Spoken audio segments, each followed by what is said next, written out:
পড়াশোনার চাপে মামার বিয়েতে ঠিকমতো বেড়াতে পারেনি। নাজমুলদের বাড়ি গ্রামের দিকে। তাই এসএসসি পরীক্ষায় পাশ করার পর নাজমুল আমাদের বাড়িতে থেকেই পড়াশোনা করত। আমাদের বাড়ি থেকে নাজমুল যেই কলেজটায় ভর্তি হয়েছে তার দূরত্ব ছিল মাত্র 15 মিনিটের রাস্তা। নাজমুল প্রতিদিন সাইকেলে চড়ে কলেজে যেত। আমার শ্বশুর বাড়িতে ঘর ছিল মাত্র একটি। তবে নাজমুলের পড়ালেখার কথা চিন্তা করে বড় ঘরটার পাশে ছোট্ট একটা পড়ার ঘর তৈরি করে দেয়া হয়েছিল। ঘরটায় চেয়ার, টেবিল সহ একটা খাটিয়াও ছিল।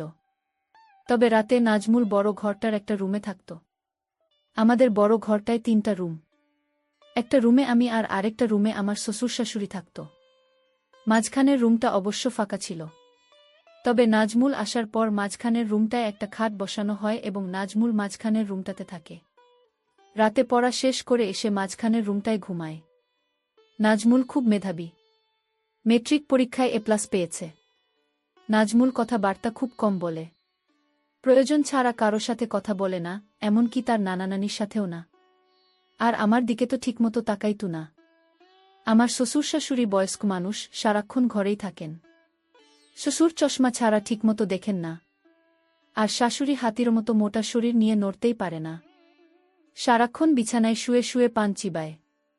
শ্বশুর দিনের বেলায় এদিকে সেদিক গেলেও শাশুড়িকে আজ পর্যন্ত ঘরের বাহিরে যেতে দেখি নাই। সে যাই হোক, নাজমুল আমাদের বাড়িতে এসেছে 15 দিন হল। এখন অবধি আমার সাথে ঠিকমতো কথাই বলেনি। আমাকে খুব লজ্জা পায়। আমি আর নাজমুল একসাথেই খাওয়া দাওয়া করি। শ্বশুর শাশুড়ির খাবার তাদের বিছানার উপর দিয়ে আসি আর আমি নাজমুল একসাথে খাই।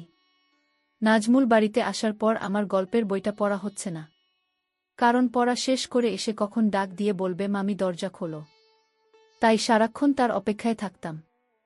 সে খুব পড়ত। রাতে 10টার আগে খেতে আসত না। মাঝে মধ্যে তো 11টা-12টা অবধি পড়ত। আমি প্রায়ই ঘুমিয়ে যেতাম। নাজমুল তখন সামনের দরজায় ডাক দিয়ে না পেয়ে ঘরের বাম সাইটের দরজায় এসে ডাকত। অর্থাৎ আমি যেই রুমটায় ঘুমাতাম ঠিক ওই রুমটার বাহিরের দরজার দিকে এসে ডাকত। তখন আমি লাফিয়ে উঠে গিয়ে দরজা খুলতাম। একদিন নাজমুল অনেক রাত্র অবধি পড়ল। তা প্রায় রাত 12টা কি 12:30 হবে। আমি তো ঘুমে অস্থির। নাজমুল এসে প্রায় 10-15 মিনিট ডাকাডাকি করেও আমাকে জাগাতে পারছিল না। উপায় না পেয়ে সে রান্নাঘর থেকে মাছ ধরার ছিপ দিয়ে জানালার ফাঁক দিয়ে আমার শরীরে গুঁতা মারল। আমি লাফিয়ে উঠলাম। তারপর দরজা খুলে দিলাম। আমি ভাত খাওয়ার জন্য বাসন পরিষ্কার করতে চাইলে নাজমুল বলল, মামি আমি ভাত খাবো না, তুমি শুয়ে পড়ো। ভাত খাবে না কেন? ভাত না খেয়ে কেউ রাতে ঘুমায়? না, তোমার চোখে অনেক ঘুম। এমনিতেই তোমাকে রোজ রাত জাগিয়ে কষ্ট দেই, আজ অনেক রাত হয়েছে, এবার তুমি শুয়ে পড়ো, আমি সকালে উঠে খাব। আমার কোনো সমস্যা নেই। তোমার যতক্ষণ মন চায় পড়ে এসো। মাঝে মধ্যে চোখটা একটু লেগে যায় আর কি। আমার জন্য তুমি শুধু শুধু জেগে থাকবে কেন? কাল থেকে আমি পড়ার ঘরটাই ঘুমাবো আর নানানানিকে যখন খাবার দাও তখন আমাকেও ডাক দিও, ওই সময় তুমি আমি খেয়ে নেব। সন্ধ্যা রাতে খেয়ে নিলে রাত জেগে পড়তে পড়তে ক্ষুধা লাগবে না? তখন কি খাবে? আর তাছাড়া এত বড় ঘর থাকতে তুমি ওই ঘরে ঘুমাবে কেন? আমি কি কখনো বলেছি তোমার জন্য আমার সমস্যা হচ্ছে? তুমি কি বাহিরের কেউ? তুমি তো আমাদের নিজেদের মানুষ। তোমার জন্য এইটুকু করতে পারবো না? ঠিক আছে মামি। অনেক রাত হয়েছে, এবার ঘুমাও, এই ব্যাপারে সকালে তোমার সাথে আলাপ করব। এটা বলেই নাজমুল সোজা তার বিছানায় গিয়ে শুয়ে পড়ল। আর আমিও আমার রুমে চলে আসলাম। তবে আর যাই হোক, আজ প্রথম নাজমুল আমার সাথে এত কথা বলেছে, কিন্তু একবারও আমার চোখের দিকে তাকায়নি। এখন সকাল 8টা। নাজমুল এখনো ঘুম থেকে ওঠেনি। কাল অনেক রাতে ঘুমিয়েছে, তাই একটু বেশি ঘুমাচ্ছে। এমনিতে প্রতিদিন সকাল 7টার সময় ঘুম থেকে উঠে উঠোনে হাঁটাহাঁটি করে। নাজমুলকে কখনো সকালে পড়তে দেখিনি। নাজমুলকে ডাক দিতে হবে কারণ 10টায় ক্লাস আছে। তাই নাজমুলকে ডাক দিলাম। নাজমুল উঠো, 8টা বাজে, কলেজে যাবে না? কয়টা বাজে মামি? 8টা। 8টা বাজে বলতেই লাফিয়ে উঠল। তারপর গোসল করতে গেল। মিনিট 10কের মধ্যে গোসল শেষ করে নাস্তা খেয়ে সোজা কলেজে চলে গেল। এরপর ঠিক 2টার সময় কলেজের ক্লাস শেষ করে বাসায় ফিরল। মাঝে মধ্যে অবশ্য 12টা-1টার দিকেও চলে আসে। পড়ার ঘরে বই খাতা রেখে গোসলখানায় হাত মুখ ধৌত করতে গেল। এদিকে আমি খাবার নিয়ে বসে আছি। নাজমুল ঘরে আসলো। তারপর আমরা দুজনে একসাথে দুপুরের খাবার খাইলাম। খাবার খাওয়ার সময় কোনো কথা হলো না। শুধু জিজ্ঞেস করেছিলাম কলেজে ঠিকমতো ক্লাস হয় কিনা। বাচ্চা ছেলের মতো মাথা নেড়ে শুধু বলেছিল হ্যাঁ, শুধু এইটুকুই। খাবার খেয়ে নাজমুল তার পড়ার ঘরে গিয়ে শুয়ে রইল। নাজমুল অবশ্য দিনের বেলা ওই ঘরটায় ঘুমায়। সন্ধ্যা হয়ে গেল। নাজমুল ঘুম থেকে উঠছে না। আমি পড়ার ঘরটায় গিয়ে নাজমুলকে ডাক দিলাম। আমার ডাক শুনে ঘুম থেকে উঠে বিছানায় বসল। আমার দিকে তাকিয়ে বলল, কি হয়েছে? ডাকছ কেন? তেমন কিছু না। সন্ধ্যা হয়ে গেল, তুমি এখনো ঘুমাচ্ছ, পড়তে বসবে না? সন্ধ্যা হয়ে গেছে নাকি? দেখি কয়টা বাজে। নাজমুল পড়ার টেবিলে রাখা তার হাত ঘড়িটায় টাইম দেখে গোসলখানায় হাত মুখ ধৌত করার জন্য চলে গেল। আমি তার পড়ার ঘরটাই বসে রইলাম। হাত মুখ ধৌত করে নাজমুল পড়ার ঘরে আসলো। আমার দিকে তাকিয়ে বলল, তুমি এখনো এখানে কি করো? রান্নার কাজ শেষ? সেই কখন রান্নার কাজ শেষ হয়েছে? কেন, ক্ষুধা লাগছে নাকি? আরে না, কি যে বলো, এই সন্ধ্যার সময় ক্ষুধা লাগে নাকি? তবে চা হলে ভালো হতো। চা পাতা মনে হয় ঘরে নেই। কাল থেকে তোমাকে চা করে দেব, ঠিক আছে? ঠিক আছে। এখন যাও, আমি পড়তে বসব। আচ্ছা বাবা, তুমি মনোযোগ দিয়ে পড়ো, আমি গেলাম। আমি আমাদের বড় ঘরটায় চলে আসলাম। ঘণ্টা দুয়েক পরে শ্বশুর শাশুড়িকে রাতের খাবার দিলাম। শ্বশুর শাশুড়ি খাচ্ছে। আমি পাশেই বসে আছি। হঠাৎ শ্বশুর বলল, বৌমা, নাজমুল ঠিকমতো পড়ালেখা করে তো? তুমি একটু খেয়াল রেখো। বাবা, আপনি কোনো চিন্তা করবেন না, নাজমুল খুব ভালো ছেলে, তাকে পড়ার জন্য বলতে হয় না। সে নিজেই নিজের পড়া শেষ করে নেয়। তা জানি, কিন্তু তারপরেও আমাদের দায়িত্ব আছে না? নাজমুলকে নিয়ে আপনাদের কোনো চিন্তা করতে হবে না, আমি সারাক্ষণই তার সাথে সাথে আছি। আর বাবা, কাল সকালে নাজমুলের জন্য দোকান থেকে চা পাতা নিয়ে আসবেন। নাজমুল আজ সন্ধ্যার সময় চা চেয়েছিল, আমি বলছি কাল থেকে দেব। শাশুড়ি বলল, তাদের বাড়িতে সবাই চা খাওয়ার অভ্যাস। আমিও একবার তোমাকে বলবো বলবো বলেও ভুলে গেছি। তোমার সুরের আনার দরকার নেই। বাজার সদাই যা লাগে এখন থেকে নাজমুলকে দিয়েই নিয়ে আসবে। নাজমুলকে সকালে আমি বলে দেব। আর বৌমা, সকালে নাস্তা করার সময় আমাকে মনে করিয়ে দিও, আমি নাজমুলের সাথে কথা বলবো। ঠিক আছে মা। আমি তাদের খাওয়া শেষ হওয়া অবধি বসে রইলাম।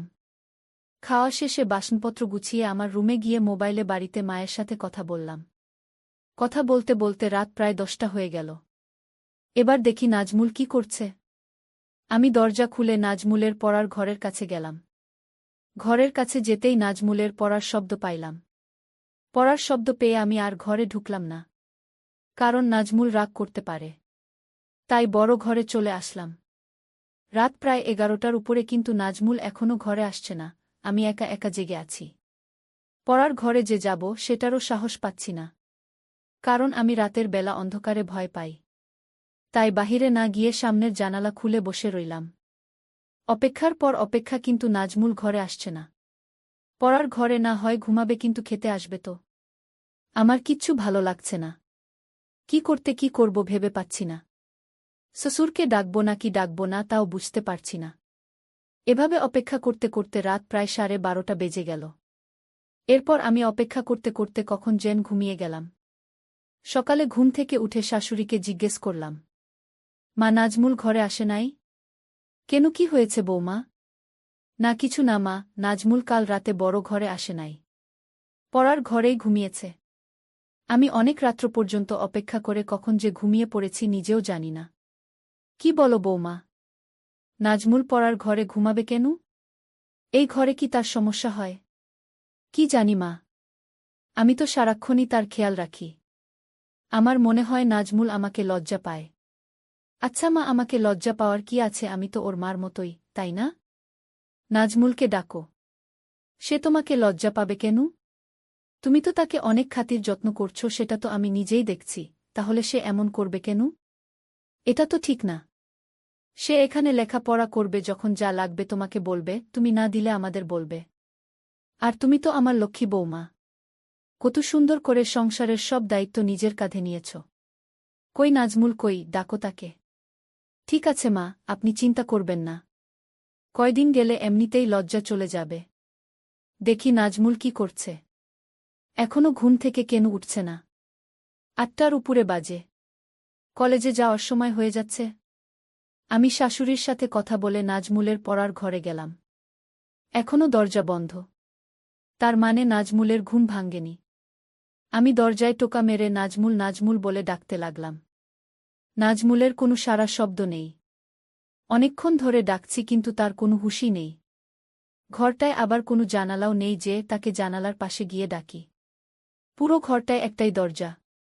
যাই হোক, এবার জোরে জোরে দরজায় থাপ্পড় মারতে থাকলাম। প্রায় ১৫-২০ মিনিট ডাকাডাকির পর নাজমুল দরজা খুলল। দরজা খুলেই আবার বিছানায় গিয়ে শুয়ে পড়ল। আমি বুঝতে পারলাম না ঘুমে কাতরাচ্ছে নাকি অসুস্থ হয়ে পড়ল। আমি ঘরে ঢুকে তার মাথায় হাত দিলাম। হাত দিতেই দেখি শরীরে প্রচণ্ড জ্বর। শরীরটা যেন পুড়ে যাচ্ছে। আমি ভয় পেয়ে গেলাম। দৌড়ে বড় ঘরে এসে শাশুড়িকে বললাম। শাশুড়ি তো আবার সুন্দরবনের হাতি, চলাফেরা করতে পারে না। তাই আমাকে বলল, বৌমা, নাজমুলের শরীরটা ভিজা কাপড় দিয়ে মুছে দাও আর কপালে জলপট্টি দাও। আমি শাশুড়ির কথামতো বালতিতে পানি নিয়ে নাজমুলের শরীর থেকে কাঁথা সরিয়ে তার সারা শরীর ভিজা কাপড় দিয়ে মুছে দিলাম। তারপর কপালে জলপট্টি দিলাম। প্রায় ঘণ্টাখানি তার পাশে বসে রইলাম। এরপর আস্তে আস্তে নাজমুল চোখ খুলতে লাগল। আমি তাকে ধরে উঠে বসালাম। বসানোর পর নাজমুল আমাকে বলল, মামি, রাতে যখন জ্বর অনুভব করি তখন সাথে সাথে গিয়ে তোমাকে ডাক দিয়েছিলাম। কিন্তু তুমি ঘুমিয়েছিলে, তাই তোমাকে আর বেশি ডাকাডাকি করিনি। আমি বললাম, এটা কোনো কথা হলো নাজমুল? তুমি অসুস্থ, একা একা এই ঘরে কেন ঘুমালে? আমার জানালায় জোরে থাপ্পড় মারতে, নয়তো বাম দিকের দরজাটায় জোরে একটা লাথি মারতে। এভাবে একা একা কষ্ট করার কোনো মানে হয়? এভাবে ১০ মিনিট কথা বলার পর নাজমুল উঠে দাঁড়াল। তারপর খাট থেকে নেমে সোজা গোসলখানায় গেল। গোসলাখানা থেকে হাতমুখ ধৌত করে বড় ঘরে গেল। নাজমুলকে বড় ঘরে যেতে দেখে আমিও বড় ঘরে চলে গেলাম। বড় ঘরে এসে তাকে নাস্তা দিলাম। নাস্তা করতে করতে তার শরীরের জ্বর কিছুটা কমে গেল। কলেজে যাওয়ার মতো সময় আর শরীরের কন্ডিশন কোনোটাই ছিল না। তাই নাজমুল আজ কলেজে গেল না। বাড়িতেই হাঁটাহাঁটি করছে। আমি রান্না করছি, হঠাৎ দেখি নাজমুল আমার পেছনে দাঁড়িয়ে আছে। আমি বললাম, কি ব্যাপার, রান্না শিখবে নাকি? না, ভাবছি তুমি সারাদিন একা একা কত কাজ করো, সবার খেয়াল রাখো, সত্যিই তুমি খুব ভালো। কেন যে তোমার সাথে এতদিন কথা বলিনি? আমি আসলে তোমাকে লজ্জা পেতাম, তাই তোমার সামনে কম আসতাম, কম কথা বলতাম। তাছাড়া আমি মেয়েদের কাছ থেকে একটু দূরেই থাকি। কেন? মেয়েদের কাছ থেকে দূরে কেন? মেয়েরা কি বাঘ না ভাল্লুক? আরে না, তুমিও দেখছি কলেজের মেয়েদের মতো কথা বলো। কলেজে আবার মেয়ে বন্ধু নাই তো? আরে না, আমাদের ক্লাসের একটা মেয়ে আছে, অযথাই গায়ে পড়ে কথা বলে। তাই নাকি? তা মেয়েটার নাম কি? বিশ্বাস করো, আমি ওর নামও জানি না, আর জানার ইচ্ছাও নাই। তাকে দেখলেই আমার প্রচণ্ড রাগ হয়। গায়ে পড়ে কথা বলা মেয়েদের আমি একদম পছন্দ করি না। তাহলে তো তুমি আমাকেও পছন্দ করো না, কারণ আমিও তো তোমার গায়ে পড়ে কথা বলি। তুমি কি বাহিরের মানুষ নাকি? তুমি তো আমার সাথে যখন খুশি কথা বলতে পারো। বলতে গেলে, তোমার সাথে কথা না বলে আমি অপরাধ করেছি। তোমার জায়গায় অন্য কেউ হলে এতটা খেয়াল রাখত না। তুমি সত্যিই অনেক অনেক ভালো। হয়েছে, আর পাম দিতে হবে না। এবার যাও, আমার মোবাইলটা দিয়ে তোমার মাকে একটা ফোন দাও। তোমার অসুখের খবর জেনে গেছে। মাকে আবার জানালে কেন? আমি বলিনি, তোমার নানি বলেছে। এই নানিকে নিয়ে আর পারলাম না। সব কিছুতেই বাড়াবাড়ি করে। নাজমুল আমার রুমে চলে গেল। আমি রান্না শেষ করে গোসলখানায় গেলাম। গোসল শেষ করে শ্বশুরশাশুড়িকে দুপুরের খাবার দিয়ে আমি আর নাজমুল একসাথে খাবার খাইলাম। দুপুরের খাবার শেষ করে নাজমুল পড়ার ঘরে চলে গেল। আমি বাসনপত্র গুছিয়ে দেখি সে বড় ঘরে নেই। আমি নাজমুলের পড়ার ঘরে গিয়ে নাজমুলকে ডাক দিয়ে বললাম, এই ঘরে ঘুমানোর দরকার নেই, বড় ঘরে আসো। আবার শরীর খারাপ করলে উঠে দাঁড়াতে পারবে না। নাজমুল তখন আমার কথা আর অমান্য করল না। আমার পেছন পেছন বড় ঘরে এসে মাঝখানের রুমটার খাটে বসে রইল। আমি তাকে বললাম, নাজমুল, মাঝের রুমে ঘুমাতে অসুবিধা হলে তুমি আমার রুমে গিয়ে ঘুমাও। আমি দুপুরে বেশি ঘুমাই না। তুমি যাও আমার রুমে গিয়ে ঘুমাও। আসলে মাঝের রুমটা একটু খোলা মেলাতো, তাই নাজমুল এখানে ঘুমাতে স্বাচ্ছন্দ্যবোধ করে না। তারপর নাজমুল আমার কথামতো আমার রুমটায় গিয়ে শুয়ে পড়ল। এদিকে শাশুড়ি ডাকছে পান খাবে, চুনের কৌটা খুঁজে পাচ্ছে না। চুনের কৌটা দিতেই শাশুড়ি জিজ্ঞেস করল, নাজমুল কোথায়? মা, নাজমুল আমার রুমে ঘুমাচ্ছে, পড়ার ঘরে গিয়ে শুইছিল, আমিই নিয়ে এসেছি। বলা তো যায় না, আবার কখন শরীরটা খারাপ করে বসে। আর মাঝের রুমটায় নাজমুল ঘুমাতে পছন্দ করে না, এজন্য আমিই বলেছি আমার রুমে গিয়ে ঘুমাতে। শাশুড়ি বলল, ভালোই করেছ। মাঝের রুমটা আসলে থাকার উপযুক্ত না। দেখো, নাজমুলকে বলে এখন থেকে তোমার সাথেই ঘুমাতে। রাতে পড়া শেষ করে তোমার সাথেই ঘুমাবে। তুমি তো আর তাকে কম আদর যত্ন করছো না। তোমার কথা না শুনে পারবে না। মনে হয় না আমার সাথে ঘুমাবে। তবে আজ আমার সাথে অনেক কথা বলেছে। এতদিন তো লজ্জায় কথাই বলেনি। আজ মামির সাথে খুব কথা বলেছে। বলেছিলাম না, কয়েকদিন গেলে ঠিক হয়ে যাবে। আর তুমি যেই খাতির যত্ন করছো, ওর মা চেয়ে কম না। কি বলেন মা, নাজমুল তো আমাদের ছেলের মতোই। তাছাড়া নাজমুলের মামা নাজমুলকে অনেক ভালোবাসে। প্রতিদিনই ফোনে নাজমুলের খোঁজ খবর নেয়। নাজমুলকে কি আমি যত্ন না করে পারি? না রে মা, তোর মতো বউ পাওয়া ভাগ্যের ব্যাপার। এই বলে শাশুড়ি প্রায় কেঁদে দিল। আমি চলে আসলাম আমার রুমে। এসে দেখি নাজমুল ঘুমায়নি, মোবাইলে গেমস খেলতাছে। আমি বললাম, গেমস খেলার দরকার নেই, রাতে জ্বরের জন্য ভালো মতো ঘুমাতে পারোনি, এখন একটু ঘুমাও। তুমি কি করবে? তুমি ঘুমাবে না? না, আমি ঘুমাবো না। আর ঘুমালেও সমস্যা নেই, খাট তো আর ছোট না, তোমার পেছনে শুয়ে পড়ব। কি বলো মামি? আমি কারো সাথে ঘুমাই না। আমি একা একা ঘুমাতেই পছন্দ করি। তাছাড়া আমার ঘুমের স্টাইল ভালো না, ঘুমের মধ্যে হাত পা কখন কোথায় যায় নিজেও জানি না। হেসে বললাম, হাত পা আর কোথায় যাবে? এই রুম ছেড়ে তো আর যাবে না। তুমি তো দারুণ কথা জানো। তুমি খুব মজার মানুষ। তোমার মনটা অনেক ভালো।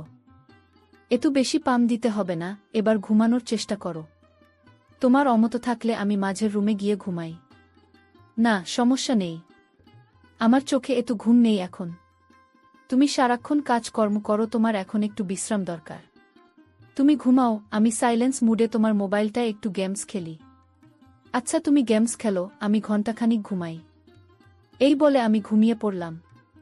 ঘুম থেকে উঠে দেখি নাজমুল নেই। ঘরের বাহিরে গিয়ে দেখি উঠানে হাঁটাহাঁটি করছে। সন্ধ্যাও ঘনিয়ে আসছে। এর মধ্যে আমি রান্নাঘরে গিয়ে নাজমুলের জন্য নুডলস বানালাম। নাজমুল নুডলস দেখে খুব খুশি। তারপর নুডলস খেয়ে পড়ার ঘরে গিয়ে পড়তে বসল। ঘণ্টাখানি পড়ার পর আমি গিয়ে তাকে নিয়ে আসলাম। বললাম, আজ আর এত পড়ার দরকার নেই। শরীর ভালো হলে কাল থেকে আবার পড়াশোনা শুরু করবা। নাজমুল আমার সাথে বড় ঘরে চলে আসলো। রাতের খাবার খেয়ে উঠার আগেই শাশুড়ি নাজমুলকে ডাকল। নাজমুল, নাজমুল। আসছি নানি। কি হয়েছে? ডাকছ কেন? নাজমুলের নানি বলল, ওই ছোট ঘরটা বানাইছি তোর পড়ার জন্য, থাকার জন্য না। মাঝের রুমটায় ঘুমাতে না পারলে তোর মামির সাথে ঘুমাবি। তোর মামি কি তোকে কম আদর করে? মুরব্বিদের কথা শুনতে হয়। শুধু লেখাপড়া করলে হয় না, আদব কায়দাও শিখতে হয়। ঠিক আছে, তুমি ঘুমাও, আমি মামির সাথেই ঘুমাবো। শাশুড়ির সাথে কথা বলে নাজমুল যখন মাঝের রুমের খাটে বসল, ঠিক তখনই হঠাৎ তার শরীরটা আবার আগুনের মতো গরম হতে লাগল। শরীরটা যেন পুড়ে যাচ্ছে। নাজমুল মামি মামি বলে ডাকতে লাগল। আমি আমার রুমে ছিলাম। দৌড়ে গেলাম নাজমুলের কাছে। কি হয়েছে নাজমুল? মামি দেখো, আমার শরীরটা আবার গরম হয়ে যাচ্ছে। শরীরটা যেন কাঁপছে। ঠিক আছে বাবা, তুমি বসো, আমি তোমার শরীরটা ভিজা কাপড় দিয়ে মুছে দিচ্ছি। আমি শাশুড়িকে বললাম, মা, নাজমুলের আবার খুব জ্বর এসেছে। শরীরে আগুন ধরার অবস্থা। কি করব? শরীরটা মুছে দাও, আর দেখো তোমার শ্বশুরের ওষুধের কৌটায় প্যারাসিটামল ট্যাবলেট আছে, একটা খাইয়ে দিয়ে তোমার সাথে নিয়ে শুয়ে দাও। রাতে জ্বর না কমলে সকালে ডাক্তারের কাছে নিয়ে যাও। আমি শাশুড়ির কথামতো তাই করলাম। আমার রুমে নিয়ে খাটে শোয়াইয়া তার সারা শরীর ভিজা কাপড় দিয়ে মুছে দিলাম। নাজমুল জ্বরে খুব কাঁপছে দেখে আলমারি থেকে একটা কম্বল নামিয়ে দিলাম। আমি আর নাজমুল পাশাপাশি শুয়ে রইলাম। আমি নাজমুলের মাথায় হাত বুলাতে লাগলাম। জ্বরে নাজমুলের শরীর ভূমিকম্পের মতো কাঁপছে। তার কাঁপুনি দেখে আমি তাকে জড়িয়ে ধরলাম। তারপরও যেন কাঁপুনি থামছে না। অনেকক্ষণ পর কাঁপুনিটা একটু কমেছে। এবার তার চোখে একটু ঘুমও দেখা যাচ্ছে। এদিকে আমার চোখেও ঘুম এসে গেছে। আমি নাজমুলের মাথায় হাত বুলাতে বুলাতে কখন জানি ঘুমিয়ে গেলাম। গভীর রাতে নাজমুলের জ্বর আবার বেড়ে যায়, কিন্তু আমি টের পাইনি। জ্বরের কাঁপুনিতে নাজমুল আমাকে জড়িয়ে ধরে। নাজমুল যখন আমাকে জড়িয়ে ধরেছিল সম্ভবত আমার পরনের কাপড় এলোমেলো ছিল। কিন্তু নাজমুলকে বুঝতে পেরে আমি আর কিচ্ছু বললাম না। জেগেও ঘুমানোর ভান করলাম। তবে একটা কথা সত্য, এতদিন আমি যাই করেছি না কেন, আমি নাজমুলকে কখনো খারাপ চোখে দেখিনি। নাজমুল আসার পর আমার রুটিনই চেঞ্জ হয়ে গিয়েছিল। আমি গল্পের বই পড়াও বন্ধ করে দিয়েছিলাম। জানি না কেন, তবে নাজমুলকে নিয়ে আমার কোনো অদ্ভুত মানসিকতা ছিল না। তার প্রতি আমার যতটুকু দায়িত্ব কর্তব্য ছিল আমি তার সবটুকুই পালন করার চেষ্টা করেছি। আমার বারবার মনে হচ্ছে এটা নাজমুল না, মনে হয় নাজমুলকে জিনে ধরেছে বা ভূতে ধরেছে। কারণ নাজমুল এমন করছিল আমি বিশ্বাসই করতে পারছিলাম না। সেই রাতে নাজমুল আর আমি সারা রাত ঘুমাইনি। সকাল হতেই আমি নাস্তা তৈরি করতে চলে গেলাম রান্নাঘরে। নাস্তা করে প্রতিদিনকার মতো কাজকর্ম করতে লাগলাম। নাজমুল নাস্তা করে পড়ার ঘরে চলে গেল। আজ কলেজে গেল না। আমি বললাম, শোনো নাজমুল, রাতের খাবার রাতেই খেতে হয়। আর প্রয়োজনের বেশি কোনো কিছু ভালো না। আমি যা বলি তা অক্ষরে অক্ষরে পালন করবা, তা না হলে জীবনে ভালো কিছু করতে পারবা না। সমাজে মুখ দেখাতে পারবে না, বুঝতে পারছ? নাজমুল মাথা নাড়িয়ে বলল, হ্যাঁ বলল। গত ৩ বছর ধরে আমরা অদ্ভুত কাজ করে যাচ্ছি, এর মধ্যে আমার স্বামীও একবার বাড়িতে এসে গেছে, কিন্তু কোনো প্রকার সমস্যা হয়নি। যদি নাজমুল আমার কথা মতো চলে তাহলে কোনো কিছু হবে না। সারা জীবন আমাদের এভাবে চলতে থাকবে। আজকের মতো ঘটনাটি এখানেই শেষ করলাম। ঘটনাটি শুনে কেমন লাগলা কমেন্টে জানাবেন। আর ঘটনাটি শুনে যদি ভালো লাগে তাহলে চ্যানেলটিতে একটা সাবস্ক্রাইব অথবা লাইক করে চ্যানেলটির পাশে থাকুন। ধন্যবাদ।